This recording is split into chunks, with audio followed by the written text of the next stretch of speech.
Hello everyone, welcome to at maths with Dubey. आज हम class 9 का चैप्टर ट्रायंगल करने वाले हैं। इसके पहले हमने जितने भी चैप्टर किए हैं वो आपको प्लेलिस्ट मिल जाएगा, आप जाइए वहाँ से देखिए। साथ में ही हम बोर्ड एग्जामिनेशन 2027 के लिए एक अलग से प्लेलिस्ट बनाए हैं, आप जाइए उसको देखिए। वहाँ से आपका कॉन्सेप्ट क्लैरिटी, साथ में जो इंपॉर्टेंट क्वेश्चन है वो सब कुछ वहाँ से मिल जाएगा आपको। अपना सपोर्ट आप बनाए रखिए, चैनल को लाइक शेयर सब्सक्राइब करना ना भूलें। ज़्यादा टाइम वेस्ट नहीं करते हैं, सीधा चैप्टर पे आते हैं, ट्रायंगल। तो पहले हम बेसिक चीज़ों को देख लेंगे, फिर हम आगे बढ़ेंगे अपने चैप्टर में।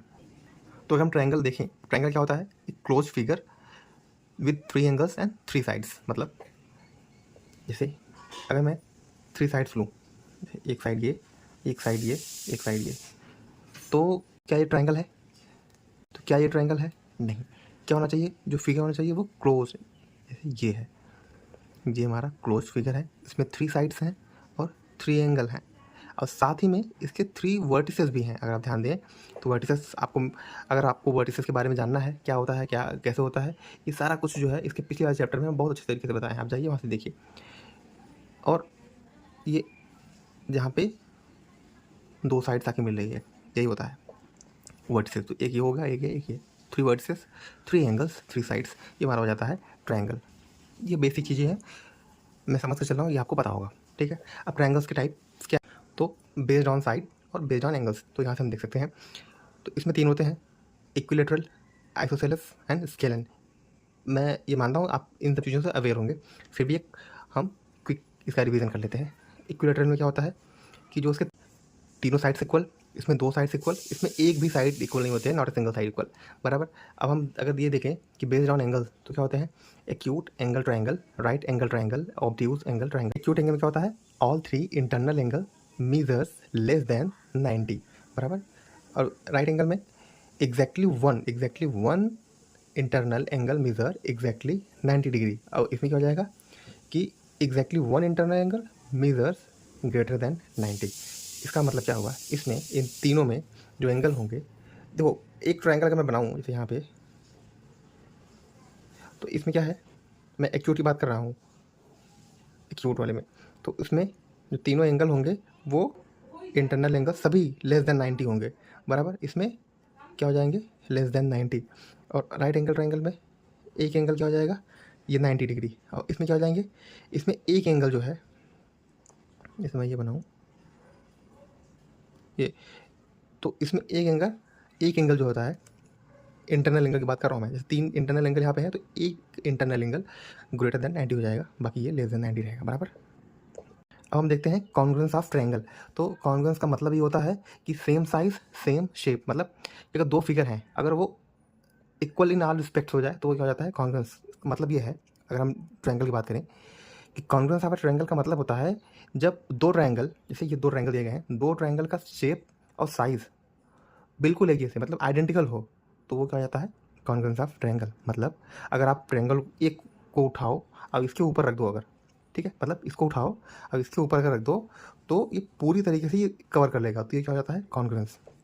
A4 शीट, 2 शीट ले लूँ, एक बार मैं एक उसको एक दूसरे के ऊपर रख दूँ, तो वो जो ऊपर वाला रहेगा ना, वो नीचे वाले को इस तरीके से कवर कर लेगा कि नीचे वाला मुझे दिखाई नहीं देगा। अगर वो दिखाई दिया, उसके साइज़ में दिक्कत हुआ या फिर उसके शेप में दिक्कत हुआ, तो वो कॉन्ग्रुएंस नहीं होगा। वो बराबर एक दूसरे को इस तरीके से कवर कर लेगा कि वो दिखाई नहीं देगा, तो वो हमारा कॉन्ग्रुएंस में आएगा, बराबर। तो यहाँ से कॉन्ग्रुएंस ऑफ ट्रायंगल क्या हो जाएगा? जैसे ये ABC है ना, तो इसका साइज़ और शेप और इसका साइज़ एंड शेप, साइज़ और शेप अगर बराबर रहेगा तभी ये क्या हो जाएगा? कॉन्ग्रुएंस। तो इसको हम लिखेंगे कैसे कॉन्ग्रुएंस को? ट्रायंगल ABC कॉन्ग्रुएंस है, ये साइन होता है ट्रायंगल PQRK, बराबर। हम आगे चलते हैं नेक्स्ट अब हम देखते हैं क्या? CPCT, corresponding parts of congruent triangle. ये जब क्वेश्चन हम करेंगे ना, या इसका थ्योरम वगैरह करेंगे, तो बहुत ज़्यादा काम आने वाला है हमको। तो आप इसको ध्यान से समझिएगा। क्या होता है कि जब 2 ट्रायंगल्स होते हैं, अगर वो हम उनको कॉन्ग्रुएंट प्रूव कर दें, बराबर, क्या कि अगर 2 ट्रायंगल है, अगर उसको हम कॉन्ग्रुएंट प्रूव कर जाते हैं, तो उनकी जो भी रिमेनिंग करस्पॉन्डिंग पार्ट्स होते हैं ना, वो ऑटोमेटिक इक्वल हो जाते हैं। समझा आपने? क्या कि जैसे समझो मैं, ये ट्रायंगल है, छोटे बना दे रहा हूँ आपको समझने के लिए, सिर्फ A B C P Q R, समझा आपने? 2 ट्रायंगल दिए गए हैं। अगर मैं इसको क्या कर दूँ, इसको दिखा दूँ कि ये ट्रायंगल इस ट्रायंगल के कॉन्ग्रुएंट है, बराबर, तो जो भी उनके रिमेनिंग करस्पॉन्डिंग पार्ट्स मतलब साइड्स या एंगल बचे रहेंगे ना, वो ऑटोमेटिकली क्या हो जाएंगे, इक्वल हो जाएंगे। अब इसको हम समझेंगे कैसे क्या होता है। कॉन्ग्रुएंट ट्रायंगल के अगर करस्पॉन्डिंग पार्ट्स इक्वल हो जाए तो वो CP/CT होता है। फिर देख लीजिए, कॉन्ग्रुएंट ट्रायंगल के करस्पॉन्डिंग पार्ट्स आर इक्वल, तो उसको हम बोलते हैं CP/CT। इसका क्या होता है full form, corresponding parts of congruent triangle, ठीक है। तो ये है। अब हम देखते हैं क्या है कॉन्ग्रुएंस की क्राइटेरिया क्या है। तो इसके 5 क्राइटेरिया है, और मैं आपको पहले बता दे रहा हूँ कि इसमें जैसे एक ट्रिपल एस करके आता है, लेकिन ट्रिपल ए या फिर डबल ए करके कुछ नहीं है। ट्रिपल ए करके इसमें नहीं होता है, वो सिमिलरिटी में होता है। तो आप ऐसा मत सोचेगा कि मैं यहाँ पे नहीं कराया, वो सिमिलरिटी में आता है, कॉन्ग्रुएंस में नहीं, ट्रिपल ए, ठीक है। SAS मतलब साइड एंगल साइड, मैं यहाँ पे अगर आप चाहिए तो मैं लिख दे रहा हूँ, साइड एंगल साइड, बराबर, साइड एंगल साइड मतलब 2 साइड्स और उसका इंक्लूडिंग एंगल। जैसे साइड एंगल साइड का अगर मैं फिगर बनाऊँ तो वो कुछ इस टाइप में बनेगा, ये A, ये B, उसको मैं C बोल दूँ, तो एक तो ये साइड, ये A साइड, और ये इसका इंक्लूडिंग मतलब बीच का एंगल। अगर एक ट्रायंगल का साइड एंगल साइड दूसरे ट्रायंगल के साइड एंगल साइड के इक्वल हो जाए तो वहाँ पे ये रूल लगेगा, कौन सा, साइड एंगल साइड वाला, ठीक है। तो आप ये ध्यान दीजिएगा मैं क्या बोल रहा हूँ कि एक ट्रायंगल का ऐसे P Q R ये अब यहाँ पे लगेगा, एक ट्रायंगल का साइड एंगल साइड दूसरे ट्रायंगल के साइड एंगल साइड बराबर हो जाए तो वो हमारा क्या हो जाता है, side angle side. Next concept, angle side angle. देखेंगे एंगल साइड एंगल में इस ABC एक ट्रायंगल है, PQR एक ट्रायंगल है, इसमें 2 एंगल और included side, 2 angle included side, अगर ये आपस में इक्वल है तो ये वाला रूल लगेगा, बराबर। तो एंगल साइड में अगर हमारे पास 2 ट्रायंगल दिए हैं, मैं यहाँ पे जो डिफिनीशन लिखा हूँ ये हमेशा हमको कंपैरिजन करना है 2 ट्रायंगल में, जैसे ठीक है, तीनों में मतलब 5 में। यहाँ पे क्या था, 2 ट्रायंगल है PQR, अब एक ACB दिया गया है हमको, इसमें हमको 2 एंगल, जैसे मैं मान लेता हूँ कि ये एंगल Q है, ये C के इक्वल हो जाए, एंगल R B के इक्वल हो जाए, और साइड चाहे ये साइड कोई भी साइड ले लो आप, मतलब कोई भी साइड इक्वल होना चाहिए। तो 2 एंगल और एक साइड इक्वल होना चाहिए फर्स्ट ट्रायंगल का दूसरे ट्रायंगल से, तभी हमारा ये रूल लगता है, बराबर। अब हम 3 साइड्स वाला रूल देखते हैं, साइड का। तो इसमें क्या होता है, समझो अगर 3 साइड्स इक्वल मतलब है कि ये नहीं तीनों साइड इसके इक्वल है, जैसे 6 इसका भी 6, इसका भी 6, इसका भी 6, मैं लेंथ की बात कर रहा हूँ, ऐसा नहीं है। जैसे अगर ये 6 सेंटीमीटर है तो इस ट्रायंगल का कोई भी एक साइड 6 सेंटीमीटर का होना चाहिए। ये 7 है तो कोई भी साइड एक 7 होना चाहिए। अगर ये 9 है तो कोई भी एक साइड 9 होना चाहिए। मतलब तीनों साइड का जो लेंथ है इस वाले ट्रायंगल में मुझे मिलना चाहिए। समझो अगर मैं इसको उठाऊँ इस ट्रायंगल को और इसको थोड़ा सा टिल्ट करके यहाँ पे रख दूँ तो ये पूरा का पूरा इस पर कवर कर लेगा ना। तो यहाँ पे क्या होना चाहिए, जो इस ट्रायंगल की तीनों लेंथ है, साइड की लेंथ है, अगर ये तीनों साइड के लेंथ यहाँ पे बराबर है, इक्वल है, तो ये हमारा ट्रिपल एस का रूल फॉलो करेगा, बराबर। अब हम देख लेते हैं लास्ट कॉन्सेप्ट इस रूल का क्या है, राइट एंगल हाइपोटेनस साइड। तो इसमें क्या है ना, ये तभी अप्लाई होगा जब राइट एंगल ट्रायंगल होगा इसमें। मतलब देखो ये एक मैं राइट एंगल ट्रायंगल बना दिया हूँ, तो इसमें क्या होता है, ये 90 डिग्री होता है। तो हम छोटे क्लास से पढ़ते चले आ रहे हैं कि 90 के सामने वाला क्या होता है, हाइपोटेनस, बराबर। 90 के सामने वाला हाइपोटेनस, और ये अगर मैं मान लेता हूँ और 90 के सामने वाला हाइपोटेनस हो गया, ठीक है। तो ये क्या हो जाता है हमारा बेस, और ये क्या हो जाता है परपेंडिकुलर। अगर कोई ये एंगल समझ लो तो ये बेस हो जाता है, ये परपेंडिकुलर, ये हाइपोटेनस। अब देखो एक 90 डिग्री, एक हाइपोटेनस, अब कोई एक साइड, अब वो चाहे ये साइड ले लो आप, चाहे ये साइड ले लो, अगर इक्वल है हमें, ये जो पांचों के पांचों रूल है ना, ये सब 2 ट्रायंगल के बीच कंपैरिजन करने के लिए होता है। यहाँ पे भी यही चीज़ है। अब हम नेक्स्ट टॉपिक पे चलते हैं। इसमें हम देखते हैं ये हमारा क्या है, एक्सटीरियर एंगल रूल। मतलब समझो जैसे अभी हम क्या देख रहे थे, इंटरनल एंगल के बारे में देख रहे थे। जैसे यहाँ पे हम देख लें, पहले ये देखते हैं फिर इसको देखते हैं क्या है angle sum property. Angle sum property का मतलब होता है कि ट्रायंगल के जो 3 एंगल होते हैं इंटरनल, तीनों इंटरनल एंगल का अगर हम सम करें तो वो कितना आता है, 180 डिग्री। तो अभी हम इंटरनल एंगल की बात कर रहे थे।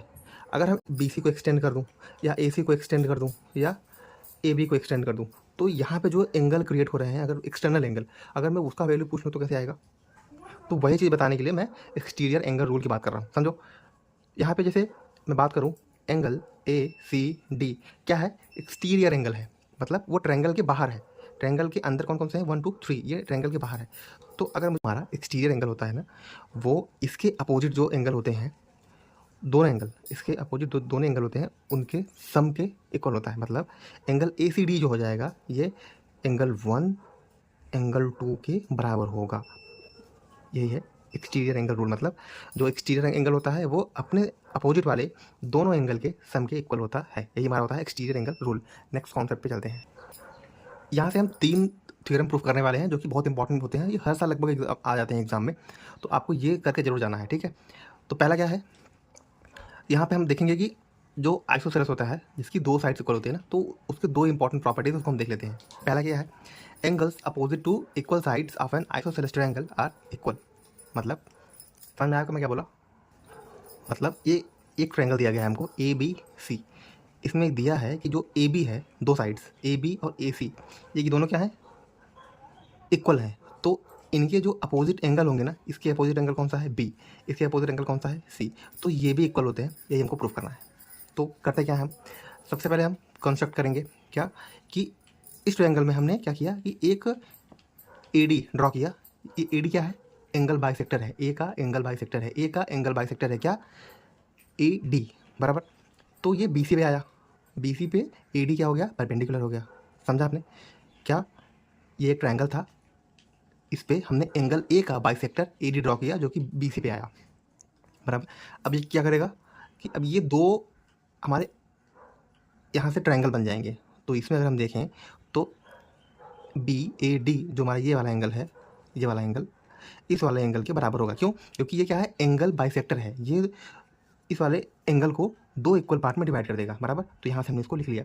और जो हमेशा लैंग्वेज को लिखना नेसेसरी है, बिकॉज अगर आप लिखेंगे नहीं तो वहाँ से आपका नंबर कटेगा, बराबर। तो यहाँ से हमने ये जो लैंग्वेज था उसको लिख दिया। और यहाँ पे हमने लिखा नीचे B A D equal to C A D, क्योंकि जो ये एंगल बाइसेक्टर था ये इस एंगल ए को 2 पार्ट में डिवाइड कर दिया, इक्वल पार्ट में।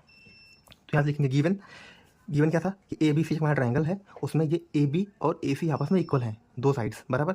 फिर हमको प्रूफ क्या करना है कि angle B equal to angle C, ये हमको प्रूफ करना है। तो करते क्या है हम कि वी प्रूफ, अगर हम ये दिखा दें कि जो हमारा एंगल, जो हमारा ट्रायंगल है ए बी डी और ट्रायंगल ए सी डी, अगर ये कॉन्ग्रुएंस है, क्या दिखा दें? अगर ये वाला ट्रायंगल इस वाले ट्रायंगल के कॉन्ग्रुएंस हो तो हमारा काम बन जाएगा सीपीसीटी लगा के। सीपीसीटी में पढ़े थे ना, सीपीसीटी क्या था कि अगर हम 2 ट्रायंगल को कॉन्ग्रुएंस प्रूव कर दें तो जो उसके रिमेनिंग, ठीक है, जो उसके रिमेनिंग जो उसके करस्पॉन्डिंग पार्ट्स हैं वो ऑटोमेटिकली इक्वल हो जाएंगे, बराबर। तो हम आगे करते हैं इसको सॉल्व। क्या है, पहले जो दिया है, जो गिवन है उसको लिख लेते हैं। गिवन क्या था कि ए बी इक्वल टू ए सी, ये हमको पता था, लिख लिया हमने। दूसरा क्या पता था, अगर आप यहाँ से देखोगे B A D C A D जब हम कंस्ट्रक्ट किए थे तो यहाँ से हम निकाल के लाए थे कि ये दोनों आपस में एंगल इक्वल है। तो मैंने यहाँ से ये लिख दिया, यहाँ पे ये लिख दिया, बराबर है। अब क्या, ए डी कॉमन है। कॉमन कैसे है? अगर मैं ए बी डी ट्रायंगल देखूँ या फिर ए सी डी ट्रायंगल देखूँ तो जो तो ए डी है वो दोनों में आएगा, तो कॉमन है। तो मैंने उसको भी लिख दिया यहाँ पे, ठीक है। तो अगर आप देखो तो ये क्या हो गया? साइड। ये क्या है? एंगल। ये क्या है? साइड। तो side angle side, by side angle side से यहाँ पे हम क्या दिख रहे हैं कि साइड एंगल साइड कहाँ पे है? साइड एंगल साइड लगता कब है? कि जब 2 ट्रायंगल कॉन्ग्रुएंस है। मतलब यहाँ से साइड एंगल साइड से हम देख लेते हैं कि यहाँ पे ए बी डी जो है कॉन्ग्रुएंस हो गया ट्रायंगल ए सी डी के। जब 2 ट्रायंगल कॉन्ग्रुएंट हो जाता है तो सीपीसीटी की हेल्प से जो करस्पॉन्डिंग होते हैं, जो करस्पॉन्डिंग पार्ट्स होते हैं वो ऑटोमेटिक इक्वल हो जाते हैं। बस फिर बचा क्या? यहाँ से बी सी सीपीसीटी से क्या हो जाएगा? Angle B equal to angle C, यहाँ से हम प्रूव कर लेते हैं। अब हम आ जाते हैं थ्योरम नंबर 2 पे।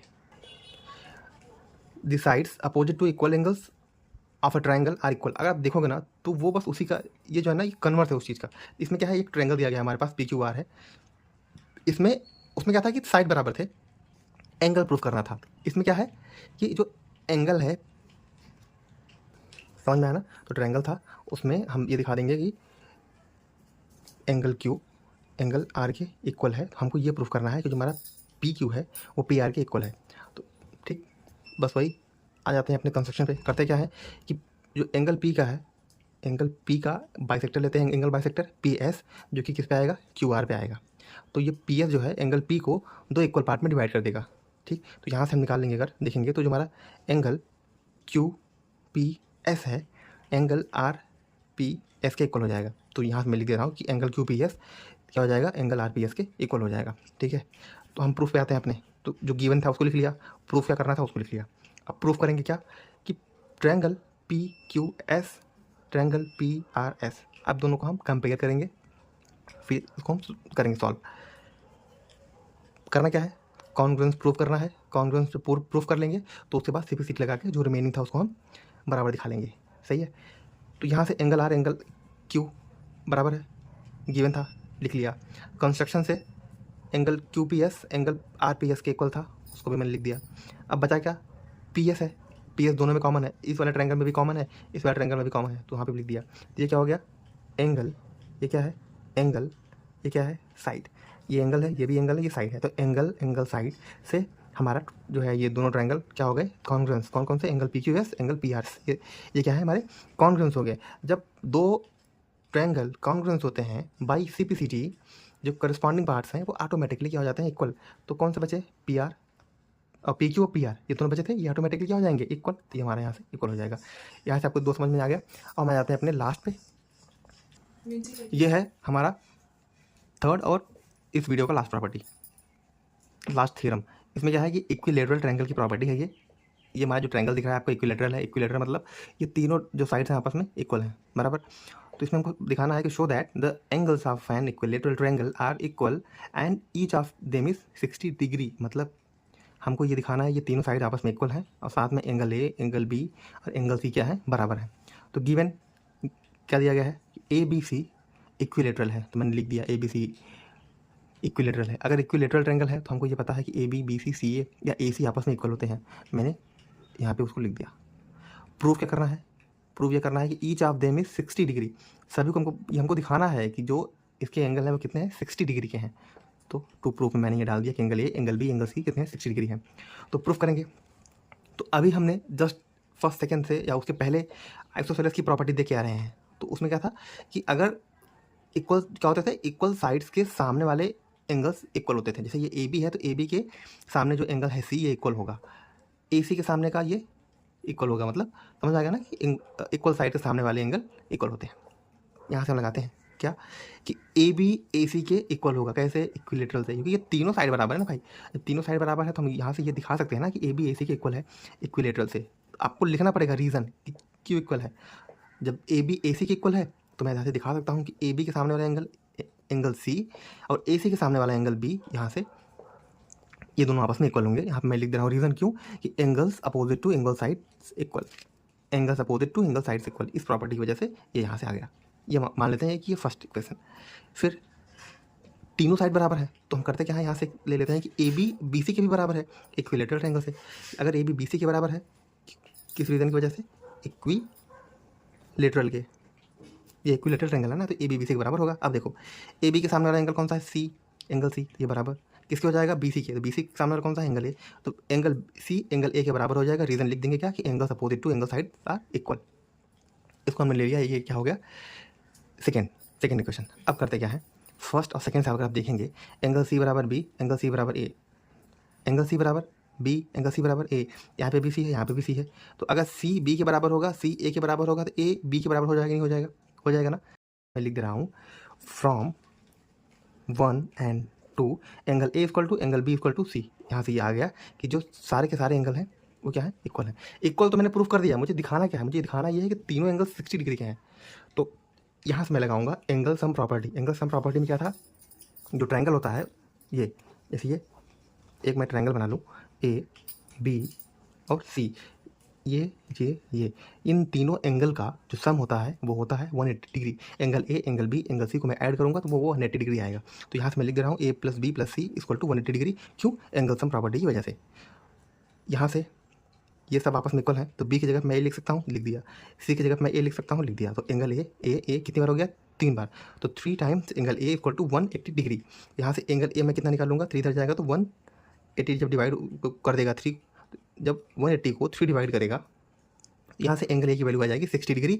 तो यहाँ से मैं बता सकता हूँ कि अगर एंगल ए की वैल्यू आ गई 60 डिग्री तो angle B angle C automatically 60 degree के इक्वल हो जाएंगे। तो यहाँ से हमने दिखा दिया कि एंगल ए बी सी आपस में इक्वल है, इसकी वैल्यू कितनी आ गई 60 डिग्री, ये हमको प्रूव करना था। तो यहाँ से हमारा जो कॉन्सेप्ट वाला पार्ट होता है वो खत्म होता है।